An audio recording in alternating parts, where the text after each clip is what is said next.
Welcome to Trading Lounge and the US indices, and we'll be looking at the S&P, the DJ, the Nasdaq, and Amazon. And the starting on the hourly chart here, we will be looking at the bigger picture, and we will be looking at the tick chart as well. I just want to point this particular problem out that we have here is that we're calling the top in as intermediate wave 3 here, and we're in a correction.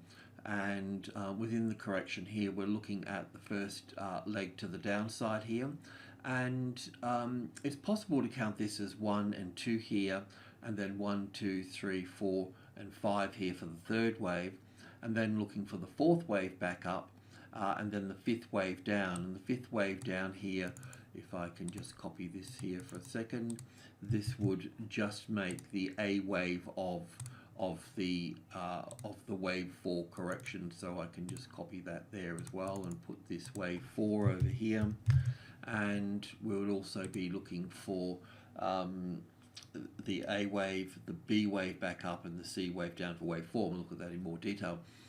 The thing is that with this particular count here, when we're looking at the top of wave 2 here to the low of wave 3 here, then would be normally looking for a 38.2% retracement level, which is in here, or the fourth wave of one lesser degree, which would be this one here.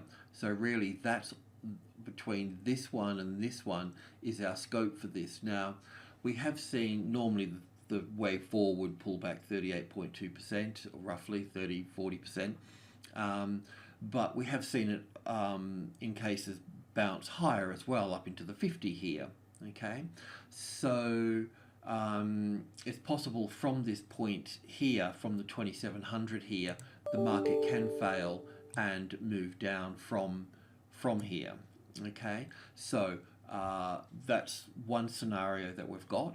Now, if the market finds support on the 2700 here, which is a nice clean whole number, if we get a nice tested support on top of that, well, then we'll be moving up into the 61.8% retracement level. So in that case, if I come back to, say, 4-hour chart here, then it would be looking a little bit like this. We would have to call the low in here on this one here, and then we'd be looking for a move back into, that's the 50, and that's the 61.8% mark into, this is really this little box here is where the most volume would have been turned out. So that would be the target point for that B wave, and then we would still have the C wave coming down at that point there. So I'm a little bit unsure when I count the, if I go back to this 1-hour chart here just for a moment, so looking at that as wave 4, or it could be the wave B there. That's the problem with it. When I look at the Dow Jones, for example, it would count down as 5 waves. In this instance, as wave 1 here, an A and a B and a C for wave 2, down for 3 and 4 here, and then this is actually 5 waves moving down here for wave A here, and we'll be looking for this B wave, if I can just bring that across over here, coming into this space here. So in this case, it's interesting as well. We have the 25,000 here, which is a medium level. So really, the question is that the DJ, and will the DJ find support on 25,000, and will the S&P 500 find support on the 2700? They're the basic two things that we should be looking at the moment. But either way, even if it is a B wave here or that wave 4 on the S&P 500, it still should fail in this vicinity and move down from that down that space. So the Nasdaq is pretty much the same as well. So on the daily chart here, we could also look at this as 5 waves down, or completed or not completed as well, and the B wave back up into this little consolidation area here, the 61.8% mark there, and this would also play out if I could just move that from the 7,000 down to the 6.8 here, because you know that the 800 is the minor level of resistance at that point. With all of these, if we have these tops in as wave 3s here, across the board in the US market, then we're looking at a wave 4, and the wave 4s can pull back 38.2%, or to the wave 4 of 1 lesser degree, so the top end of this, say at the 6,000 here for the Nasdaq, or lower here in this particular case here. So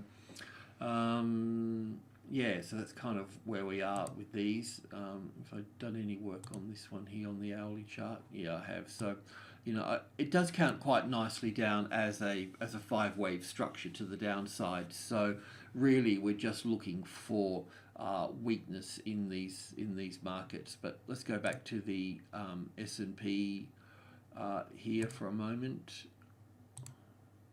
So with the S&P, so on the, I've got it as a wave 4 here on the hourly chart. On the 4-hour chart here, I've got it as the wave A in place. So I don't really have any answers just yet for this, but if I can just go back over that a little bit. So it's quite possible to have this fail here and come down for wave 5 here, which would bounce off the 2500 here, which is also a medium level as well, and then we would be looking for an A and a B and a C wave back up into this base, and then would be looking for 5 waves down in this case here as well. So in one way or another, normally when we're looking at wave 4 corrections can be complex. So the way that we work around those is that once we can understand the first leg down here being 3 waves or 5 waves, then we can work with it a little bit, because basically there's 12 types of corrections, and if we get 5 waves down, then we know that we're going to get an A and a B and a C back for the B wave, and then another 5 waves down. If we only get 3 waves down here in an A wave, then the whole wave 4 correction is likely to get complicated at that point, because wave 4s hold triangles, and triangles start with a 3-wave structure, and the same as expanded flats and regular flats, which is regular flats okay. So there's a variety of complications that can come in if we get a 3-wave structure down here. But I think let's just see what the next session produces.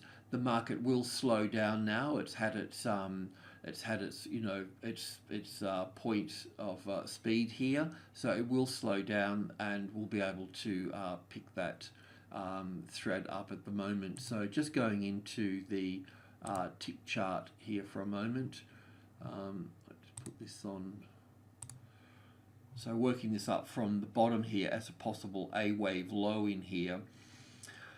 This is the area here. This is the 50% and the 61.8%. This is where it's going to tell us if we're going to get support or resistance here. So I really need this to play out here. So we need to play it out that if we see 5 waves coming down here, then we'll be looking at a 3-wave counter trend here, and then we can look to short again from that point. So I just really, with all the markets, we just need to see how they're going to play out in this next little space here as such. But either way, the move up here is either wave 4 or a wave B, and they are appearing to be corrective. So we'll be looking for a move down. But at this stage, we don't have that. We don't have that impulse wave coming down as such. So yeah, we just need to see a 5-wave structure moving down through in this space here. When I look at Amazon here as well, it's just on the tick chart here. It's hit the 1500 here, and we can pretty much say we know that these moves that have come down in the indices, I know that they're corrective because I can see this situation here. Maybe these should come out 1 degree in a blue A, B, and C, but it still doesn't make any difference. The point is that we do have this as a corrective pattern, so eventually this top here will be taken out as such here. This may get a bit more complicated in here. This can still come up and meet supply here and drop back off in this instance, but in terms of a classic trading levels pattern at the 1500 here, we would normally see, oops, I can't draw on this side here, but normally on this side we can see the arrival, the reaction in 3 waves, and then the first high above the level, and then an A and a B and a C here, and then moving up from that point. So in this stage here, we've got the arrival, the reaction in 3 here. So it's quite possible for this to push up and make a new high here before it folds down. So each market's got its own thing here, but the point of showing you this today is that this is a corrective pattern. So we're not looking at impulse patterns in the indices to the downside as in terms of severe tops. This is just probably more of an opportunity, it's a buying opportunity in stocks rather than anything else at this stage. Alrighty, cheers.